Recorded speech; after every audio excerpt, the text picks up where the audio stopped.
A deputy at the Floyd County Sheriff's Office says a school bus was involved in a crash this morning near the Printer community. Investigators say it happened sometime before 8 this morning on Route 122 near the mouth of Shop Branch.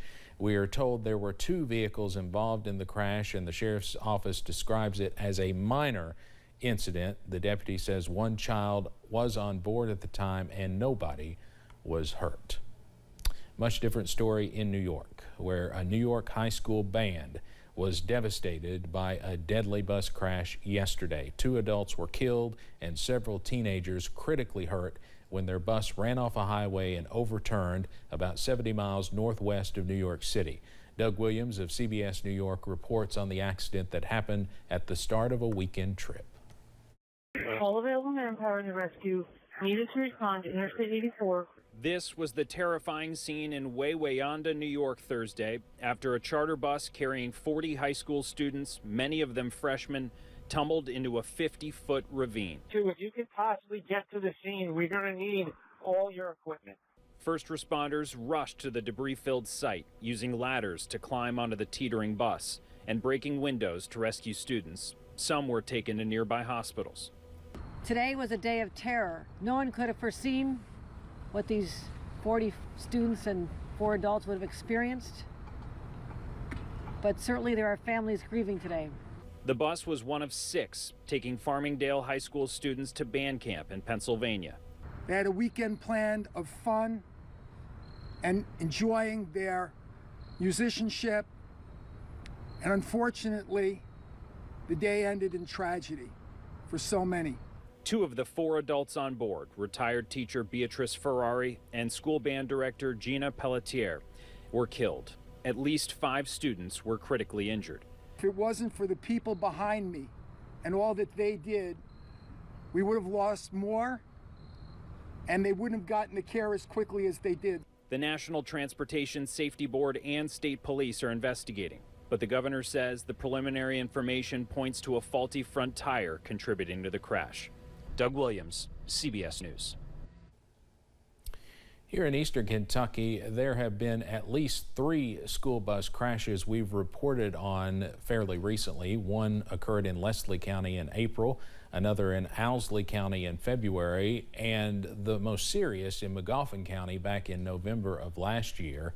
The one there injured several students and led the driver and led to lawsuits.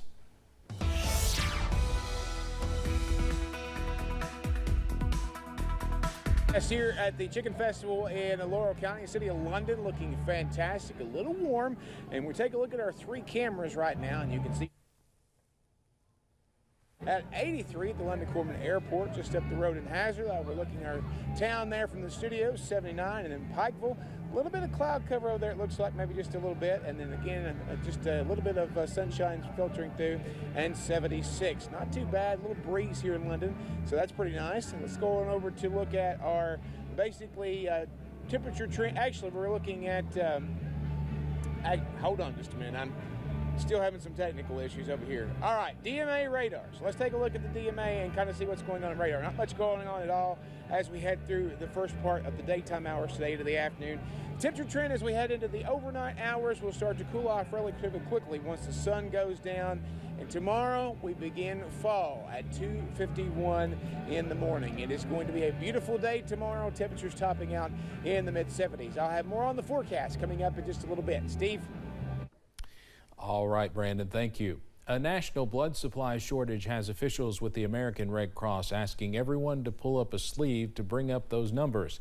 Red Cross officials say the national supply has fallen around 25% during the last month, with more blood flowing out than incoming donations can cover. So drives like the one held in Prestonsburg today are bringing donation stations to the people, asking for help to save lives. It's so important to get out there and give blood if you're able to give blood. It is such a need and such a life-saving procedure that takes 15 minutes.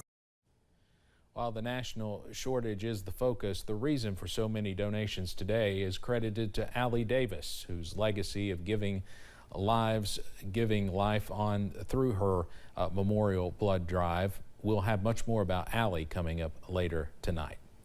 Some experts are warning of higher car prices and a shortage of supplies to make new cars resulting from the ongoing strike of the United Auto Workers.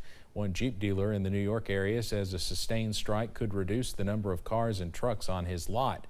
The plant that builds the popular Jeep Wrangler is shut down right now. Ford and GM dealers could face the same problem. If it goes beyond 60 or 90 days or grows to other plants, I think the impact could be much more severe. Other dealers worry new car deliveries could end in the coming weeks if the strike continues. Experts say the strike could have ripple effects across the entire economy, especially if it goes into next year. Coming up on First at 4, the Biden administration plans to make changes to how medical debt affects your credit score. Great weather, great food, and great fun. We'll have more from the Chicken Festival, including your weekend forecast in just a few minutes.